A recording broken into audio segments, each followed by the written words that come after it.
Hello everyone, welcome to Wisdom Classes. मेरा नाम है डॉक्टर स्वास्तिका शर्मा और लास्ट वीडियो में हमने फर्स्ट चैप्टर की कुछ चीज़ें देखी थी क्लास 11th के लिविंग वर्ल्ड में, जिसमें हमने ये देखा था कि किसी भी लिविंग ऑर्गेनिज्म को नॉन लिविंग ऑर्गेनिज्म से हम कैसे डिफरेंशिएट करेंगे।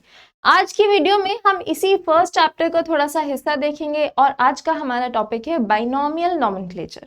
बाइनोमियल नोमेनक्लेचर क्या होता है, इसके रूल्स क्या होते हैं, कुछ एग्जाम्पल्स, कहाँ से क्वेश्चंस आते हैं, आज हम ये सभी डिस्कस करेंगे और एंट्रेंस एग्जाम में हम इस चैप्टर को कैसे पढ़ना चाहिए ये भी हम डिस्कस करेंगे। तो चलिए शुरू करते हैं हमारा चैप्टर।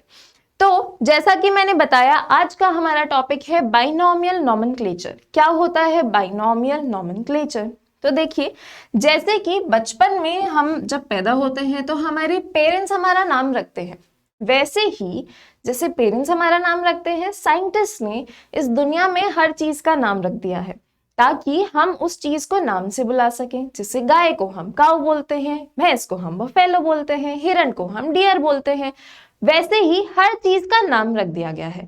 तो नॉमेनक्लेचर का मतलब होता है आम भाषा में नामकरण। यानी कि आज हम ये देख रहे हैं कि हम कैसे जो है हर ऑर्गेनिज्म का साइंस में या बायोलॉजी में नामकरण करते हैं। ठीक है, तो नॉमेनक्लेचर का मतलब होता है नामकरण। बायनोमियल, बायनोमियल का क्या मतलब होगा? देखिए, इसे हम दो हिस्सों में तोड़ते हैं। बाय मतलब दो, नोमियल यानी हिस्से या नाम। तो बाइनोमियल नोमेनक्लेचर का हिंदी में मतलब होता है कि दो नामों से हम किसी भी जीव का नामकरण करेंगे, यानी कि उस नाम में दो हिस्से होंगे। जैसे मेरा नाम स्वास्तिका शर्मा है तो मेरे नाम के दो हिस्से हैं, स्वास्तिका और शर्मा। वैसे ही हर इंसान के अलावा हर जीव का जो है वो दो नामों में नामकरण किया गया है, यानी कि उसके नाम के दो हिस्से होंगे, इसीलिए हम इसे कहते हैं बाइनोमियल नोमेनक्लेचर। तो अब आते हैं कि ये बाइनोमियल नोमेनक्लेचर दिया किसने था, शुरुआत किसने की थी? तो बाइनोमियल नोमेनक्लेचर दिया था, ये हमारा सबसे पहला एमसीक्यू है जो बनता है कि बाइनोमियल नोमेनक्लेचर किसने दिया था। तो एक साइंटिस्ट है कार्ल लीनियस, कार्ल लीनियस, जिन्होंने बाइनोमियल नोमेनक्लेचर का आइडिया दिया था, यानी कि इन्होंने आइडिया दिया था कि कैसे हम इस धरती पे होने वाले हर जीव का नाम रख सकते हैं। तो कार्ल लीनियस ने बाइनोमियल नोमेनक्लेचर दिया था और यहां से आता है हमारा पहला एमसीक्यू। दूसरा एमसीक्यू ये बनता है कि बाइनोमियल नोमेनक्लेचर में कितने हिस्से होते हैं, यानी कि कितने नेम्स होते हैं। तो बाइनोमियल नोमेनक्लेचर में दो नाम होते हैं, जैसा कि बताया मैंने, बाइनोमियल दो नामों वाला नाम, उसे बाइनोमियल नोमेनक्लेचर कहते हैं। तो अब चलते हैं हम कि क्यों जरूरत पड़ी बाइनोमियल नोमेनक्लेचर देने की। हम तो गाय को काऊ बुला रहे हैं, भैंस को बफेलो बुला रहे हैं, आसान तो है। हमने दो दो नाम क्यों दिए? जैसे इंसानों को ह्यूमंस बुलाते हैं इंग्लिश में, तो हमने बायोलॉजी में ये नाम क्यों दिया, होमो सेपियंस? ऐसा क्यों बोला? इतने मुश्किल नामों की जरूरत ही क्या थी? तो जरूरत ये थी कि जैसे मानो हिंदी में इंसान बुलाते हैं हम, ठीक है, संस्कृत में मानुष बुलाते हैं या मनुष्य बुलाते हैं, इंग्लिश में ह्यूमंस बुलाते हैं। अब मान लीजिए कि मुझे इंग्लिश नहीं आती है, मैंने इंसान को इंसान ही बुलाया है और मैं जा रही हूँ अमेरिका घूमने और वहां पे लोगों से मैं बात कर रही हूँ, तो मैं बोल रही हूँ ये इंसान ऐसा है, ये इंसान वैसा है, तो क्या वो समझेंगे? वो नहीं समझ पाएंगे, क्योंकि उनकी भाषा में इंसान को अलग कुछ कहते हैं और हमारी भाषा में इंसान को अलग कुछ कहते हैं। तो बाइनोमियल ऐसे ही गाय को भी हो सकता है, मैं गाय बुलाती हूँ, वो काऊ बुलाते हैं, या कोई कुछ और बुलाता है, ठीक है। तो इसीलिए हमने दुनिया के सभी लोग या एटलीस्ट सभी साइंटिस्ट किसी एक जीव को एक ही नाम से बुलाए, इसलिए हमने बाइनोमियल नोमेनक्लेचर के थ्रू साइंस में नाम दे दिया ताकि पूरी दुनिया के साइंटिस्ट एक जीव को एक ही नाम से बुलाए। अगर ह्यूमंस की बात है तो साइंटिस्ट ह्यूमंस को ह्यूमन बोलने की बजाय होमो सेपियंस बोलेंगे। होमो सेपियंस आप इंडिया में भी बोलेंगे तो इंडिया का साइंटिस्ट भी समझ जाएगा कि होमो सेपियन क्या बोल रहे हैं, अमेरिकन साइंटिस्ट भी समझ जाएगा, कनाडा का साइंटिस्ट भी समझ जाएगा, हर जगह के साइंटिस्ट समझ जाएंगे। तो इसीलिए बाइनोमियल नोमेनक्लेचर की जरूरत पड़ी। तो हम लिख लेते हैं कि बाइनोमियल नोमेनक्लेचर की क्यों जरूरत थी, हमें क्या नेसेसिटी थी? Necessity of binomial nomenclature to uniformize names of organism in entire world, यानी कि पूरी दुनिया में एक जीव का एक ही नाम हो इसके कारण से और कंफ्यूजन ना हो। In entire world to avoid confusion, ताकि डिफरेंट लैंग्वेजेस में जो है हम एक ही जीव को अलग अलग नाम ना दे दें और पूरी दुनिया के साइंटिस्ट या लोग एक ही नाम से हर जीव को जाने। तो ये था इसकी नेसेसिटी। अब हम देखते हैं कि कैसे क्या क्या रूल्स हैं कि हम एक जीव को दो नाम से बुलाते हैं, यानी कि एक जीव के नाम में दो हिस्से होते हैं, तो क्या रूल्स हैं इसके, हम वो देखते हैं। और यही रूल्स इंपॉर्टेंट है, यहाँ से MCQ आते हैं, ठीक है। तो हम देखते हैं, हालांकि मैं MCQ की क्लास अलग से लूंगी आपकी, पर फिर भी हम थ्योरी पर्पस से देखते हैं कि क्या होते हैं। तो रूल्स मैं आपको एक एग्जाम्पल के थ्रू समझाना चाहूंगी, और सबसे अच्छा एग्जाम्पल है इंसान खुद। इंसान का बायोलॉजिकल नेम जो है वो होता है होमोसेपियंस। अब आप बोलेंगे मैम ये कौन सी भाषा है, हिंदी या इंग्लिश या संस्कृत या उर्दू, तो लग नहीं रही है। तो ये भाषा, ये नाम चाहे किसी भी जानवर के, किसी भी इंसान के, किसी भी जीव के दिए जाएं, पक्षी के, इंसेक्ट के, ये सभी एक पर्टिकुलर लैंग्वेज में होते हैं जिसको हम कहते हैं लैटिन लैंग्वेज। तो पहला रूल है कि ये सभी नाम जो है वो कौन सी लैंग्वेज में होंगे, लैटिन लैंग्वेज में होंगे। ऐसा इसलिए क्योंकि देखिए इंग्लिश या हिंदी एक ऐसी भाषा है जो बदलती रहती है। आप देखेंगे तो ऑक्सफोर्ड वाले अपनी ऑक्सफोर्ड डिक्शनरी जो है वो अपडेट करते रहते हैं, कुछ शब्द हटाते रहते हैं, कुछ शब्द नए जोड़ते रहते हैं। तो ऐसे करेंगे तो हम काफी सारे नाम बदल जाएंगे हर साल, पर हम चाहते हैं कि एक ही यूनिफॉर्म नाम सदियों सदियों तक चला रहे। तो ऐसा करने के लिए एक ऐसी भाषा का प्रयोग किया जाए, एक ऐसी लैंग्वेज का प्रयोग किया जाए या यूज किया जाए जो कभी बदलती नहीं है। ऐसी लैंग्वेज को कहते हैं डेड लैंग्वेज। लैटिन लैंग्वेज एक डेड लैंग्वेज है, यानी कि अब इसमें कोई भी चेंजेस नहीं हो सकते हैं, कोई भी लैटिन लैंग्वेज में बात नहीं करता है। तो इसीलिए ये जितने भी नाम रखे जाते हैं वो लैटिन लैंग्वेज में रखे जाते हैं, क्योंकि ये डेड लैंग्वेज है। It do not changes. ये था हमारा तीसरा MCQ। पूछा जाता है कि why are organisms named in Latin language, because Latin language is a dead language. ये चेंज नहीं होती, ये बदलती नहीं है, इसीलिए एक जानवर का, एक जीव का अगर कोई नाम रख दिया तो वो नाम हमेशा रहेगा। दूसरी चीज ये कि मैम इसे लिखते कैसे हैं, मेरी मर्जी आए तो कैपिटल्स में लिखूंगा, मेरी मर्जी आए तो स्मॉल में लिखूंगा, मेरी मर्जी आए तो बोल्ड में लिखूंगा, मेरी मर्जी आए तो इटैलिक्स में लिखूंगा, चाहे से तो कोई और फॉन्ट में लिखूंगा। MS वर्ड में इतने सारे फॉन्ट होते हैं ना, मैं किसी में भी लिखूंगा, पर ऐसा नहीं होता। देखिए सबसे पहले तो मैं बताऊं कि इट कंसिस्ट ऑफ 2 पार्ट्स, कि एक बायोलॉजिकल नेम के 2 हिस्से होते हैं। जैसे हम होमोसेपियंस की बात करें तो पहला हिस्सा है होमो, दूसरा हिस्सा है सेपियंस। होमोसेपियंस, होमो यानी कि जो पहला शब्द होता है इस नाम का, उसको हम कहते हैं जेनेरिक नेम।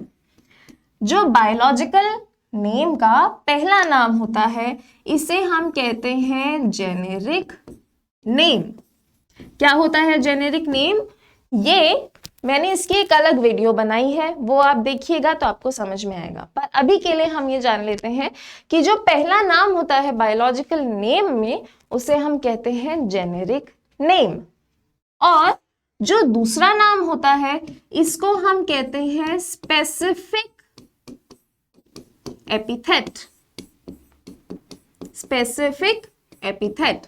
देखिए जेनेरिक नेम से किसी भी ऑर्गेनिज्म का जीनस पता चलता है, जेनेरिक नेम से किसी भी ऑर्गेनिज्म का जीनस पता चलता है। क्या होता है जीनस, ये मैं बताऊंगी आपको आगे की क्लासेस में। और स्पेसिफिक एपिथेट से किसी भी ऑर्गेनिज्म की स्पीशीज पता चलती है। स्पीशीज पता चलती है, जैसे डॉग एक स्पीशीज है, कैट एक स्पीशीज है, ये सब पता चलता है। तो जेनेरिक नेम से किसी भी ऑर्गेनिज्म का जीनस पता चलता है और स्पेसिफिक एपिथेट से किसी भी ऑर्गेनिज्म की स्पीशीज पता चलती है। नाम के पहले हिस्से को जेनेरिक नेम बोलते हैं और नाम के दूसरे हिस्से को स्पेसिफिक एपिथेट बोलते हैं। अब जैसा कि मैं बता रही थी कि ये कैसे लिखा जाएगा, कर्सिव में लिखा जाएगा या बोल्ड में लिखा जाएगा, तो इसका भी एक रूल है।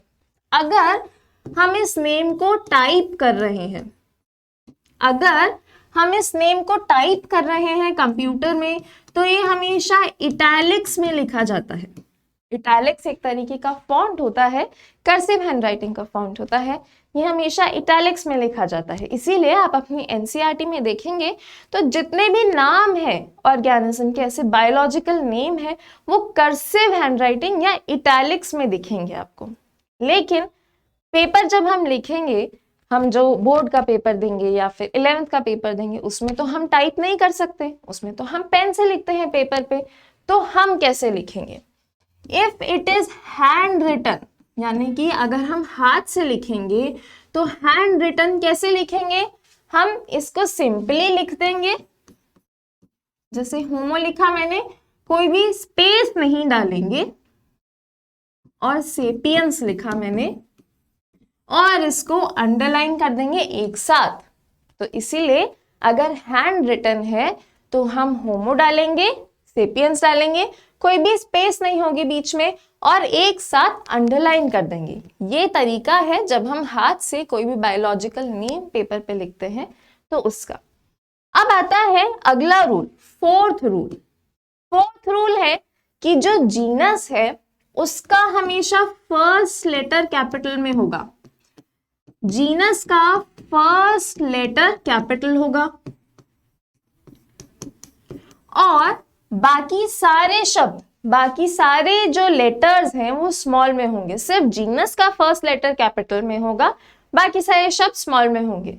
सेम वही, अगर मैं मेरा नाम स्वास्तिका शर्मा लिखती हूँ तो स्वास्तिका का सिर्फ एस कैपिटल होता है, बाकी पूरा तो स्वास्तिका और शर्मा स्मॉल्स में होता है।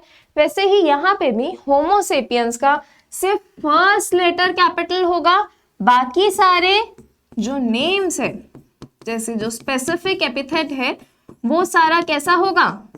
वो सारा होगा स्मॉल्स में, स्मॉल लेटर्स।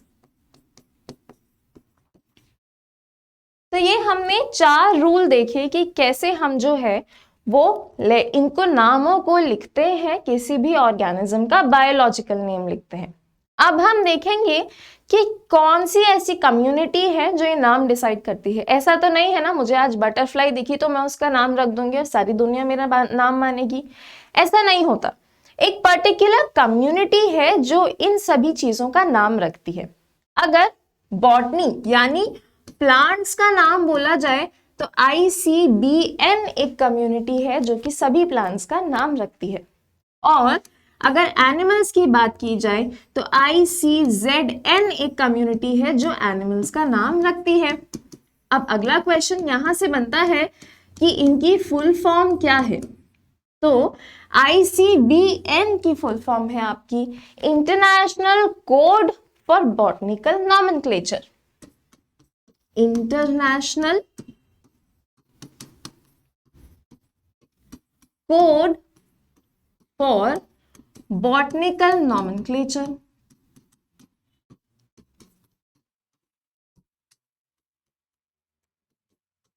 और ICZN जो जानवरों का नाम रखती है उसका नाम है यही international code for zoological nomenclature. अगर प्लांट्स हैं तो बॉटनिकल, एनिमल्स हैं तो जूलॉजिकल। तो ये कम्युनिटीज हैं जो कि नाम रखती है वेरियस पौधों के या जानवरों के। अब आते हैं हम कि मैम कोई एक एग्जाम्पल बता दो। तो पहले होमो सेपियंस हम इंसानों को बोलते हैं, ये याद करना बहुत जरूरी है। इंसान यानी कि ह्यूमंस का बॉटनिकल नेम क्या होता है? ये होता है होमो सेपियंस। इनको अलग अलग अंडरलाइन कर दो। ये है इंसानों का बायोलॉजिकल नेम। ये सभी बायोलॉजिकल नेम एटलीस्ट जो एनसीईआरटी में है वो आपको याद होने चाहिए, वो आ सकते हैं क्वेश्चन में। ऐसे ही अगर मैं और बताऊं आपको और किसी का नाम, तो जैसे मैं बताती हूँ पैंथर का नाम। पैंथर का नाम, पैंथर एक जानवर होता है। पैंथर का नाम अगर मैं बताऊं तो वो होता है लियो पैंथेरा। लियो पैंथेरा, ठीक है। फ्रॉग का नाम बताऊं तो वो होता है, फ्रॉग अलग अलग तरीके के होते हैं, एक नाम बता रही हूं मैं, राना टिग्रिस। तो ऐसे ही अलग अलग जो है वो नाम होते हैं। जैसे गेहूं का नाम बताऊं मैं आपको, बीट का नाम बताऊं तो वो होता है आपका ट्रिटिकम एस्टाइवम। ट्रिटिकम जीनस है, एस्टाइवम इसकी स्पीशीज है। होम्योसेपियंस में होमोजीनस है, सेपियन स्पीशीज है। लियो पैंथेरा में लियो जीनस है, पैंथेरा स्पीशीज है। राना टिग्रिस में राना जीनस है, टिग्रिस स्पीशीज है। तो इसी के साथ हमने बायनॉमियल नॉमेनक्लेचर पूरा किया है और हम इसके क्वेश्चंस अगले वीडियो में करेंगे। अगर आपको कोई भी डाउट है तो आप कमेंट सेक्शन में ज़रूर पूछ सकते हैं, मैं रिप्लाई करूंगी उसका। और ऐसी और नॉलेजेबल चीज़ों के लिए हमारे चैनल को लाइक, शेयर और सब्सक्राइब करें। Thank you.